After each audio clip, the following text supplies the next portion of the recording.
pemirsa RBS TV. Kali ini kita berada di ruang pola kantor Kelurahan Lebak Selatan.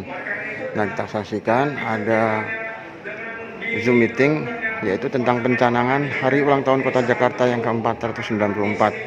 Nah, di sini dihadiri oleh Bu Lurah beserta staf, Kasatpol PP Kelurahan Lebak Selatan, Babin Kamtipmas, Babinsa dan FKDM. Nah, untuk kali ini karena masih dalam suasana pandemi COVID-19, maka pencanangan dilakukan secara virtual. Nah, kita lihat dipimpin langsung oleh Bapak Gubernur DKI Jakarta, Bapak Haji Anies Rashid Baswedan. Kita ikuti terus dan tetap di RBS TV. Dari sisi transportasi akan dilaksanakan penataan stasiun tahap 2, fasilitasi integrasi CSW dan sayembara desain proteksi jalur sepeda. Sedangkan untuk pemulihan lapangan pekerjaan akan dilaksanakan kegiatan kolaborasi sosial berskala besar ketenaga kerjaan, pelatihan kerja, serta mendorong penempatan kerja. Aksi hemat energi juga menjadi salah satu rangkaian kegiatan Hari Ulang Tahun Kota Jakarta tahun ini, yaitu aksi pemadaman lampu pada 7 landmark Jakarta untuk memperingati World Environment Day 5 Juni 2021. Kita juga akan melaunching kembali Plus Jakarta dengan beragam kegiatan menarik seperti instalasi mural dan podcast Plus Jakarta.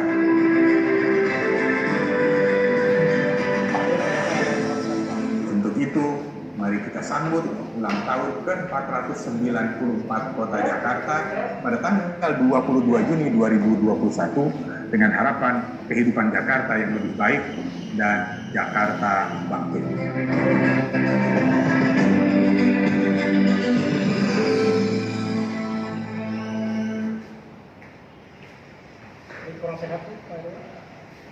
Baik, hadirin sekalian, Bapak Ibu, Nyak Babe, Encang Encing, Abang None. Kalau kita bicara mengenai kota Jakarta, ini adalah kota yang dinamis, kota yang penuh dengan cerita, penuh dengan tantangan. Kalau kita berharap kota Jakarta bisa kembali dinamis dan cantik dan sehat seperti dulu, tentu kita tidak bisa. Baik, di sebelah kanan Pak Anies ini telah hadir Dr. Putra Prasetyo Nugraha, spesialis anestesi, dan beliau ini adalah tenaga profesional kesehatan dalam upaya penanggulangan COVID-19. Jadi dari awal pandemi COVID-19 itu masuk ke Jakarta, dokternya udah ada nih, melihat satu demi satu bagaimana pelayanan yang diberikan, bagaimana keadaan dari masyarakat. Kita ngobrol di dalam ya. Lalu yang bagian paling ujung nih yang ada langsung sama saya. Nah, ya yang setelah kalau saya lihat di sekitar pandangannya cuma di situ doang paling dekat.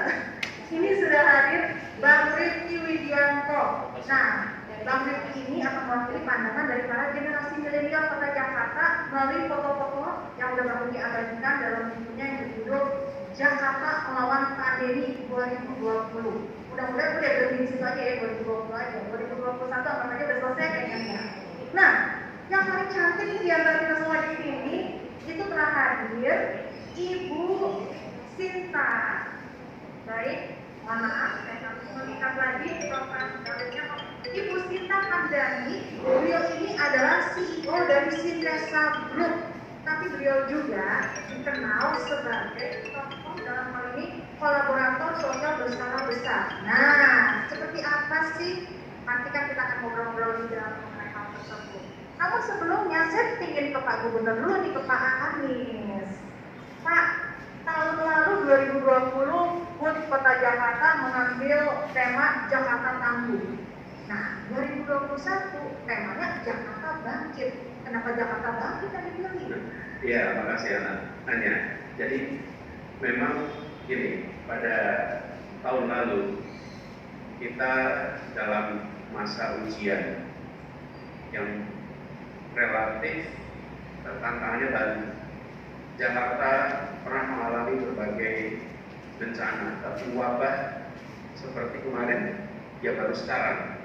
Jadi karena itu kita tangguh di dalam melewati masa yang penuh tantangan itu. Nah, Sekarang kita menengok ke belakang, melihat bahwa masa 1 tahun kemarin adalah masa di mana kita landai, kegiatan perekonomian menurun, kegiatan sosial berkurang, aktivitas kebudayaan berkurang. Nah, kalau diilustrasikan itu seperti sesuatu yang turun ke bawah. Bayangannya begitu, turun karena kondisi akibat tantangan kesehatan. Nah, tahun ini kita membayangkan sebagai tahun di mana kita mulai bangkit ke depan. Kegiatan perekonomian kembali meningkat, aktivitas sosial kembali meninggi, aktivitas kebudayaan kembali bermunculan. Jadi kami membayangkan pada saat kita turun, kita bertahan dan tangguh. Pada saat sekarang kita mulai bangkit. Dan tadi kalau dibilang sentra tari tadi itu mengilustrasikan betul masa di mana kita ceria berkegiatan, tidak lama kemudian datang serombongan virus yang kemudian menjangkiti semuanya, lalu muncul secara bertahap imunitas kolektif lewat vaksinasi, lewat infeksi yang terinfeksi kemudian jadi imun. Nah, disinilah kita memilih untuk melihat pembangunan di Jakarta sebagai kesempatan berkiprah bagi semua. Membangun kota ini tidak dimonopoli oleh pemerintah provinsi, tapi kita mengajak semua untuk terlibat. Mengapa itu perlu dilakukan? Karena begini, tidak ada kota di Indonesia yang memiliki sumber daya sebanyak Jakarta. Tidak ada kota dengan pelaku usaha sebanyak Jakarta. Tidak ada kota dengan NGO sebanyak Jakarta. Di kota inilah paling banyak. Tidak ada kota dengan pengamat analis sebanyak Jakarta. Tidak ada kota dengan konten kreator sebanyak Jakarta. Tidak ada kota dengan lembaga internasional sebanyak Jakarta. Nah, kalau kami di Pemprov membayangkan pembangunan semata-mata hanya urusan Pemprov, maka sumber daya itu semua tidak termanfaatkan sama sekali. Nah, karena itulah kita ubah paradigmanya, bahwa ya kami menentukan ini arah pembangunannya, ini arah kerjanya, tapi siapa yang terlibat? Kita undang semua untuk terlibat. Nah, ini adalah mindset baru yang diadopsi di dalam jajaran Pemprov DKI. Tapi sesungguhnya ini bukan mindset baru bagi bangsa Indonesia. Bangsa Indonesia ini dibangun dengan semangat gerakan, semangat untuk kerja gotong royong, semangat untuk kerja bersama. Coba bayangkan, kalau dulu para pemimpin Republik ini menganggap semua yang dikerjakan adalah program pemerintah, misalnya mempertahankan kemerdekaan dianggap program. Lalu ketika tentara Soekarno datang, maka rakyatnya bilang ya terserah pemerintah lah, silakan, semoga menang, kami bayar pajak saja, kami nggak terlibat, moga-moga menang. Kalau kalah nanti kami kritik, kalau menang nanti kami puji. Kan enggak, semua ikut terlibat, turun tangan, semua terlibat, ambil tanggung jawab. Nah, sesudah berjalannya proses pembangunan, sedikit demi sedikit partisipasi masyarakat menurun. Nah, sekarang di Jakarta kita ketemu situasi di mana masyarakatnya begitu banyak yang terdidik, begitu banyak yang berkemampuan ekonomi, begitu banyak berkemampuan sosial yang bisa ikut bekerja bersama. Kenapa tidak dilibatkan? Nah, lalu dilibatkan. Ketika dilibatkan, lalu kita menyebut sebagai kegiatan pola, bukan miliknya Pemprov, Jakarta adalah milik kita semua, dan mari kita ambil tanggung jawab. Kami sampaikan apresiasi ini teman-teman ini. Saya berikan contoh, mereka adalah warga Jakarta yang memilih ikut ambil tanggung jawab, memilih ikut repot-repot mengurus Jakarta. Walaupun kalau ditanya yang disumpah mengurus Jakarta kan kami yang di pemerintahan. Kan Bu Sinta nggak pernah disumpah seluruh mengurus Jakarta. Rifki juga nggak pernah. Kami disumpah.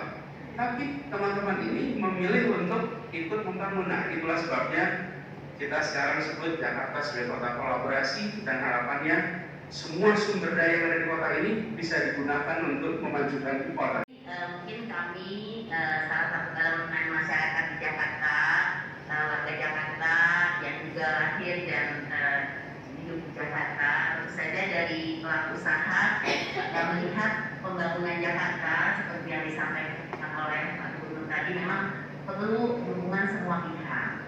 Nah, oleh karena itu sebenarnya kalau ditanya apa yang sudah pelaku usaha lakukan bersama Gubernur Jakarta, pasti banyak pihak sudah melakukan banyak hal. Ya, jadi kita nggak usah bilang selama COVID, sebelum COVID pun masih sudah banyak. Tapi kami melihat momentum daripada adanya pandemi ini untuk tadi membangkitkan kembali Jakarta, apa nih sebenarnya yang bisa kita lakukan? Jadi kalau dari segi aspek positifnya jelas bersama-sama warga Jakarta lainnya dan pelaku usaha, perusahaan-perusahaan baik itu nasional, multinasional, itu semua bergerak untuk membantu dari segi pengendalian pandemi. Apakah itu melalui bantuan-bantuan alat-alat kesehatan, apakah itu bantuan-bantuan makanan minuman untuk warga-warga yang membutuhkan, itu semua berjalan. Tapi pada saat kita bicara soal yang tantangan pada saat kami kemudian menginisiasi satu program model yang lebih konkret dari elemen pelaku usaha. Nah, apa itu? Jadi kebetulan saya ini bergabung dalam sebuah kelompok namanya Young President Organization. Itu semua kelompok yang isinya semua CEO perusahaan. Nah, disitulah kami tergerak untuk melihat keadaan di Jakarta di mana ini harus kembali bangkit, ini harus kembali dibangun, apa yang bisa dilakukan. Nah, kami melihat konsep yang paling kecil, paling mikro, di kampung-kampung. Kami melihat pada waktu kami keliling di kampung, kok kayaknya masih banyak yang bisa dilakukan di dalam kampung. Tapi ini model yang harus kita siapkan. Jadi Setiap daerah ini beda-beda cerita. Kalau Jakarta sendiri bagaimana? Ya, terima kasih. Saya pertama dari awal kita selalu dokter anestesi dan bagaimana kita mengatur ya, karena kebutuhan anestesi tinggi sekali waktu pas di awal. Pertama-tama memang kasus terus meningkat ya, semua infrastruktur kesehatan, perawatan, ICU itu memang dibangun, tapi dari ini SDM memang waktu itu sangat terbatas. Pemenuhannya juga cepat sekali. DKI menurut saya responnya sangat baik ya. Koordinasi dari yang stakeholder, yang mengambil keputusan, juga perhimpunan, dokter, perawat, terus rumah sakit itu sangat bagus. Dan dari lagi yang namanya kalau di dokter itu bilang bahwa preventif itu adalah yang terbaik ya. Edukasi masyarakat itu yang utama. Jadi memang penanganan di DKI saya lihat mulai dari tindakan preventifnya masyarakat, edukasi masyarakat, terus promotifnya juga gimana sih si masyarakat itu bisa mencegah dirinya tetap sehat ya, 3T, tracing, terus testing, treatmentnya juga jalan. Jadi sebenarnya sudah cukup bagus. Memang karena balik lagi ya pandemi, semuanya adalah suatu hal yang baru ya, baik bagi kami dari kedokteran ataupun dari masyarakat umum. Dan kita sama-sama mau membangun sih. Di sini semua nggak bisa sendiri. Dari masyarakat, dari pemerintah, dari kedokteran, semua harus bersama ini. Sangat-sangat plural, sangat-sangat banyak pemahaman, ya, banyak cara penyampaian. Ya, itu sih yang susahnya di Jakarta ya. Tapi kalau dibilang nurut nggak, warga Jakarta itu nurut. Ya, cuma cara penyampaian yang berbeda. Itu dia cara penyampaiannya. Pak Anies bagaimana? Ini tantangan kota Jakarta nih, beragam sekali. Dari sukunya, latar belakang pendidikan, karakternya. Dan kami di Jakarta, Bu Pemprov sering mengatakan bahwa pandanglah kota ini seperti kanvas milik kita. Mari kita warnai sama-sama.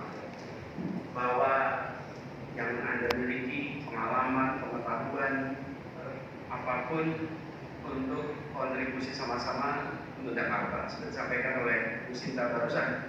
Jadi kami Pemprov akan terus memfasilitasi, kami terbuka, dan kami berharap rasa kepemilikan atas Jakarta ada pada kita semua. dan kita buat Jakarta bangkit menjadi kota yang lebih hebat daripada sebelum pandemi kemarin. Amin.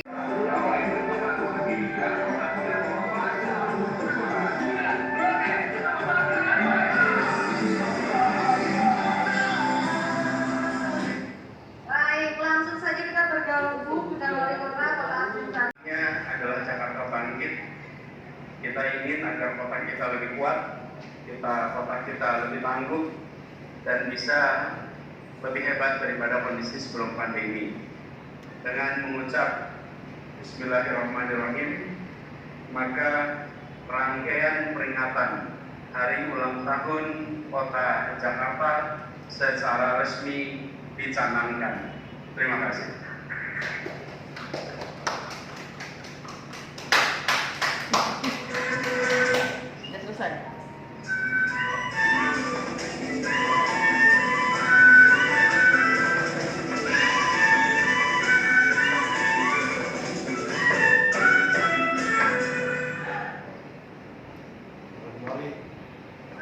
Hadirin bersama kita telah saksikan rangkaian kegiatan HUT 494 Kota Jakarta yang resmi dimulai.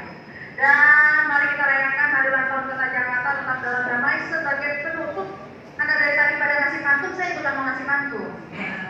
Sebagai penutup kebersamaan kita pada pagi hari ini, saya Anya Minong akan lempar sebuah pantun. Mudah-mudahan bisa wujud. Ada genangan ikut ke kota. Si Emma katanya sakit. Janganlah genangan ikut ke Jakarta. Dan Jakarta bangkit.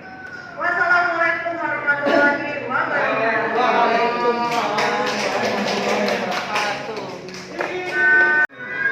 Pemirsa, demikian liputan dan tayangan kami untuk mengikuti secara virtual pencanangan Hari Ulang Tahun Kota Jakarta yang ke-494. Ya, semoga Jakarta lebih aman, lebih maju sebagai ibu kota negara Republik Indonesia dan tentunya segera bebas dari COVID-19. Dari Ruang Pola Lantai 3, RBS TV melaporkan.